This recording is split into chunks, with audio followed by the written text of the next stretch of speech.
Hello बच्चों, let's read the question. कह रहा है in the following questions a statement of assertion A followed by statement of reason R is given, choose the correct option out of the choices given below each question. तो चलिए करते हैं। सबसे पहले assertion में कह रहा है कि generally ionization enthalpy increases from left to right in a period. Ionization enthalpy होता है the amount of energy required to remove an electron from isolated gaseous atom or ion in its ground state. Okay बच्चों, और हम valence shell के electron को निकालते हैं, outer most electron को निकालते हैं बच्चों। जैसे एम गैस है बच्चों, यहाँ से आपने इसको बनाया एम प्लस गैस और एक इलेक्ट्रॉन को बाहर निकाला बच्चों। ओके, इस प्रोसेस में जो आपकी एनर्जी यूटिलाइज होगी ना बच्चों, इसी को बोलेंगे इसकी आयनाइजेशन एंथैल्पी। अब जो आयनाइजेशन एंथैल्पी होती है ना बच्चों, ये क्या होती है, इनवर्सली प्रोपोर्शनल होती है साइज के। इसके बच्चों ये साइज के इनवर्सली प्रोपोर्शनल होती है।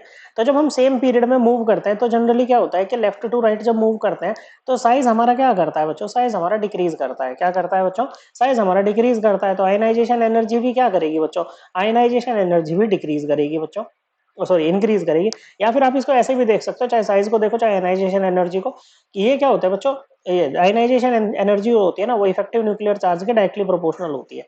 इफेक्टिव न्यूक्लियर चार्ज क्या होता है बच्चों, कि जैसे न्यूक्लियस है, ये बाहर वाले इलेक्ट्रॉन है, इसी को निकालना है बच्चों, तो इसको न्यूक्लियस अपनी तरफ खींच रहा होगा पकड़ के, इसको बोलेंगे न्यूक्लियर चार्ज ये लगा रहा है, जो कि Z के इक्वल होता है, नंबर ऑफ प्रोटॉन्स के इक्वल। लेकिन अंदर वाले इलेक्ट्रॉन्स ने इसको इस न्यूक्लियर चार्ज से शील्ड करते हैं वाया इंटर इलेक्ट्रॉनिक रिपल्शन, और इसको बाहर धकेलते हैं बच्चों। ओके, जिसके कारण इसको जितना न्यूक्लियर चार्ज फील करना चाहिए था ना, उतना नहीं करता है। ओके, जेड से थोड़ा कम करता है, जेड में से सिग्मा निकलता है, इसी को बोलते हैं जेड इफेक्टिव।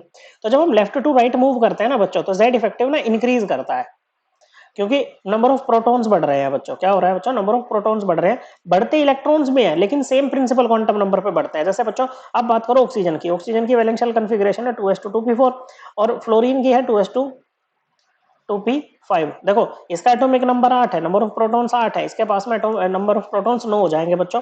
ओके, बढ़ा एक प्रोटॉन भी है, बढ़ा एक इलेक्ट्रॉन भी है, लेकिन जब एक ही इलेक्ट्रॉन में एक ही प्रिंसिपल क्वांटम नंबर पे क्या बढ़ता है बच्चों, आपका ये नंबर ऑफ इलेक्ट्रॉन बढ़ते हैं ना, तो इस पे ऊपर शील्डिंग इफेक्ट के ऊपर कुछ ज्यादा फर्क नहीं पड़ता है, इसीलिए ओवरऑल जेड इफेक्टिव आपका इंक्रीज करेगा और आयनाइजेशन एनर्जी क्या कर जाएगी बच्चों, ऐसे में इंक्रीज ही करेगी बच्चों। क्या करेगी बच्चों, इंक्रीज ही करेगी। तो पहली स्टेटमेंट एकदम ट्रू है। ओके बच्चों, करेक्ट है कि आयनाइजेशन जनरली, ओके बच्चों, मतलब हमेशा नहीं होता, वो बीच में एक दो जो है हमारे पास में डिसरप्शन आ जाते हैं बच्चों। जैसे नाइट्रोजन है बच्चों, नाइट्रोजन की ऑक्सीजन से ज्यादा होती है, लेकिन नाइट्रोजन लेफ्ट में है बच्चों। ओके, वो इसलिए होता है क्योंकि यहाँ पर आपको इसकी जो वैलेंशियल कॉन्फ़िगरेशन है 2s2 2p3 half fill configuration से इलेक्ट्रॉन को निकालना होता है। ओके, लेकिन जनरली बोला है तो हम इस स्टेटमेंट को करेक्ट बोलेंगे बच्चों।